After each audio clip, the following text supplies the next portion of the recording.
hadirin sekalian, 3 poin bantahan yang akan saya sampaikan atas apa yang telah disampaikan oleh tim pemerintah sebelumnya. Yang pertama, tim pemerintah membicarakan tentang aksesibilitas dunia pendidikan, terutama pada universitas, bukan sebuah privilege. Menurut kami sebagai tim oposisi, aksesibilitas dalam dunia pendidikan menurut kami adalah sebuah privilege yang dimiliki oleh setiap orang yang nantinya akan kami jelaskan pada poin argumentasi.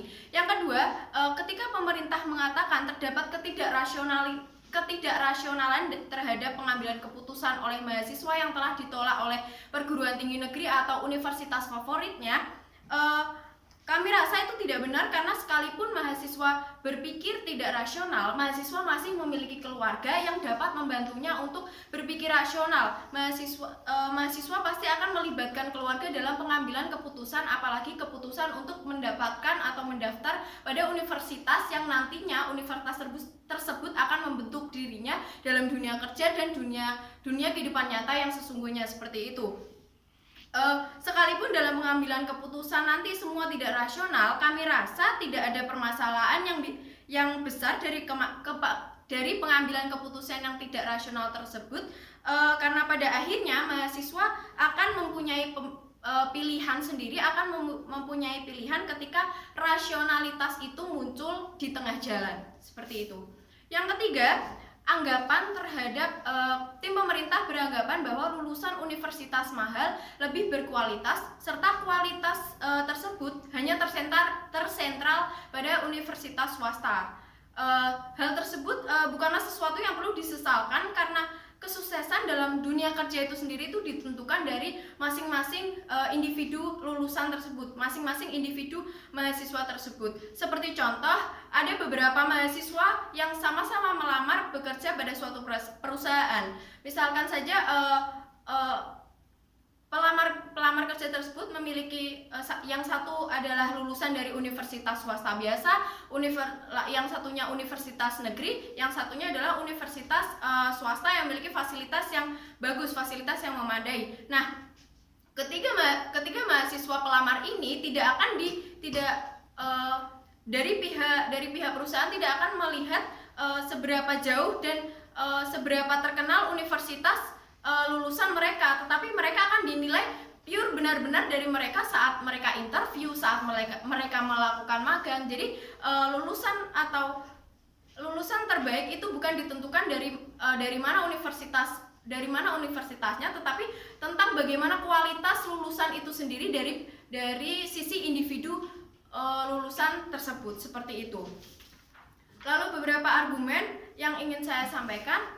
Yang pertama, mengenai sebagai tim oposisi, kami percaya bahwa akses pendidikan adalah privilege bagi setiap orang. Yang pertama, kami akan menjelaskan tentang apa itu privilege. Privilege adalah hak istimewa yang dimiliki oleh seseorang, yang dimana hak istimewa tersebut tidak semua orang itu memiliki atau tidak dimiliki oleh setiap orang. Sebagai contoh, seseorang yang ingin mengenyam pendidikan, seseorang yang ingin masuk ke dalam dunia universitas seperti contoh, pasti harus memiliki atau mengantongi dua kemampuan. Yang pertama yaitu kemampuan akademik atau kemampuan kognitif, yang kedua adalah mampu dalam bidang atau segi finansial atau dalam segi kekayaan, dalam segi uang, seperti itu.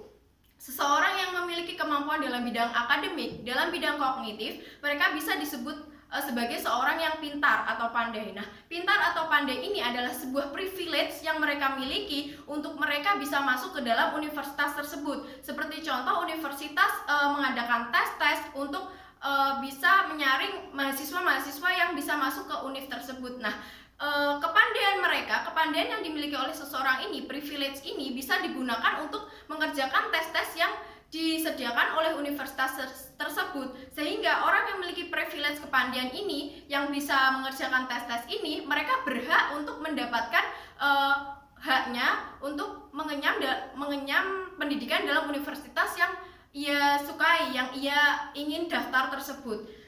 Yang kedua, dari segi finansial, orang-orang yang tidak memiliki kemampuan dalam bidang akademik atau kurang memiliki kemampuan dalam bidang kognitif, mereka dapat memanfaatkan kemampuan finansial mereka dengan cara mereka bisa mengikuti les-les, kursus-kursus, bisa mengikuti les untuk masuk ke dalam universitas tersebut yang nantinya privilege dalam bentuk finansial ini juga mereka dapatkan, mereka manfaatkan untuk mendapatkan ilmu, untuk mendapatkan mendapatkan bidang kepandaian dalam bidang kognitif mereka, sehingga mereka juga mampu mendapatkan hak mereka untuk mengenyam bangku pendidikan di universitas yang mereka inginkan dengan cara memanfaatkan privilege finansial tersebut seperti itu. Jadi dari kami tim oposisi, dengan alasan yang sudah kami sebutkan secara gamblang, kami percaya bahwa akses pendidikan adalah sebuah privilege yang dimiliki oleh setiap orang. Yang kedua yaitu tim pemerintah tadi menyesalkan secara garis besar, tim pemerintah menyesalkan adanya komersialisasi dalam dunia pendidikan. Tetapi proposal yang diajukan oleh tim pemerintah tetap berdiri adanya komersialisasi, tetap ada dalam poin tim pemerintah. Pemerintah mengatakan bahwa boleh universitas mengenakan tarif untuk mahasiswanya yang ingin masuk, tetapi adalah asalkan terjangkau dan tidak begitu mahal dan tidak memberatkan bagi si calon mahasiswa. Nah, terjangkau atau tidak, banyak atau tidaknya tersebut, selagi ada transaksi dalam bentuk uang, komersialisasi akan tetap ada dalam pihak pemerintah seperti itu. Yang selain itu, kategori terjangkau dalam setiap orang itu juga berbeda-beda. Seperti contoh, harga sebuah jajan 1.000 saja, seperti contoh sosis, harga 1.000 itu akan terjangkau bagi orang-orang yang mampu membelinya, tetapi harga tersebut adalah harga yang cukup mahal bagi seseorang atau anak-anak yang bekerja sebagai penjual koran di pinggir jalan, seperti itu. Yang kedua, yang sudah dikatakan tadi, meskipun mahasiswa membayar dengan harga yang sedikit, harga yang terjangkau, tetapi selama itu masih ada bentuk tukar menukar nominal uang, komersialisasi akan tetap ada dan akan tetap berdiri pada universitas tersebut, seperti itu. Karena arti dari komersialisasi sendiri adalah suatu kegiatan di mana membayar untuk mendapatkan sesuatu. Maka dari itu, dari status quo yang ada, yaitu mengapa swasta itu lebih tersentral, karena bantuan yang diberikan negeri dengan swasta itu berbeda, dan swasta itu memiliki privilege untuk mengatur pembelajarannya semua, seperti itu. Maka dari itu kami dari tim oposisi tidak menyesalkan mosi yang ada. Terima kasih.